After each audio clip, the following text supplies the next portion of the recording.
Welcome to my YouTube channel stock market watch guys. तो आज हम बात करेंगे कि आईपीओ कैसे लगाना होता है।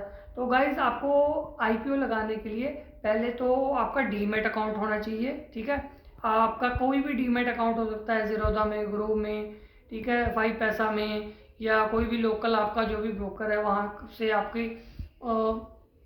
आपका जो है डीमैट अकाउंट होना चाहिए फर्स्ट ऑफ ऑल। उसके बाद आपका बैंक अकाउंट होना चाहिए, किसी भी बैंक में हो। ठीक है, कोई भी बैंक है, हर बैंक में आप जो आईपीओ है वो अप्लाई कर सकते हो। तो गाइज, आईपीओ बैंक में दो तरीके से लगते हैं। एक तो ऑफलाइन सिस्टम है।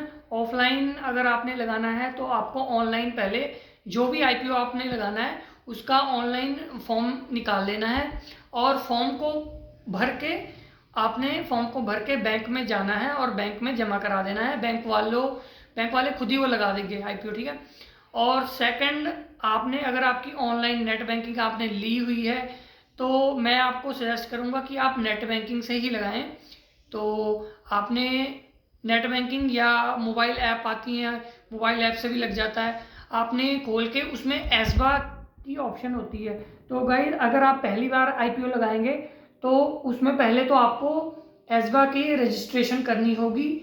जैसे सपोज कि आपने अपने डीमैट अकाउंट में लगाना है, तो आप जब एसबा में रजिस्टर करेंगे तो उसमें आपका DPID client ID, okay, DPID client ID, name, nickname, ये सारी चीज़ें जो जो डिटेल आपको पूछेगा वो आपने भर देनी है। उसके बाद आप जो भी आईपीओ लगाना चाहते हैं वो लगा सकते हैं। ये कई बैंकों में तो हमेशा सेव हो जाता है, जो आप डिटेल पर्टिकुलर भरोगे वो सेव हो जाएगा, बट कई बैंकों में ऐसा है, जैसे मैंने पीएनबी में देखा था, उसमें आपको हर बार डीपीआईडी क्लाइंट आईडी भरनी पड़ती है। ओके, तो एक बार, कई बैंकों में ऐसा है, एक बार आपने रजिस्टर कर दिया तो सिर्फ आपने जाना है, एसबा खोलना है और जो आईपीओ आपने लगाना है उसको टिक करने के बाद आपने क्वांटिटी भर देनी है। अमाउंट उठा लेगा वो अपने आप कितनी अमाउंट का आईपीओ है, और कोई भी आईपीओ होता है वो 15,000 से नीचे होता है, 15,000 से ऊपर का नहीं होगा, 1 रुपये भी ऊपर नहीं होगा। तो आपने क्वांटिटी प्राइस भर के अप्लाई कर देना है, ओटीपी आएगा, ओटीपी डाल देना है और कंफर्म कर लेना आपकी आईपीओ लग गया है या नहीं।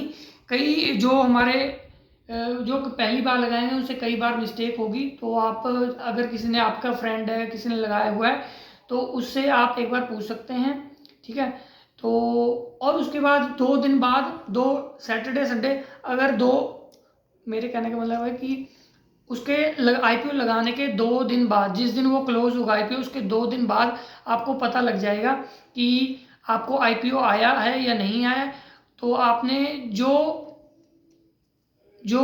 जिस साइट पे उसकी ऑनलाइन स्टेटस चेक होगा कि आया है नहीं आया है, वहाँ आपने अपना पैन नंबर या एप्लीकेशन नंबर डाल के आपने चेक कर लेना आया है या नहीं आया है। सबसे अच्छा दोस्तों, सबसे अच्छा तरीका है, आईपीओ आया है या नहीं आया है, आप अपना बैंक अकाउंट का बैलेंस चेक कर लीजिए।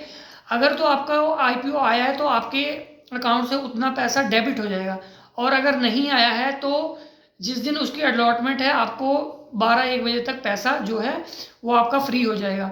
एक्चुअली जब हम आईपीओ अप्लाई करते हैं तो पैसा डेबिट उस टाइम नहीं होता, जब आपको आ जाता है आईपीओ तब डेबिट होता है।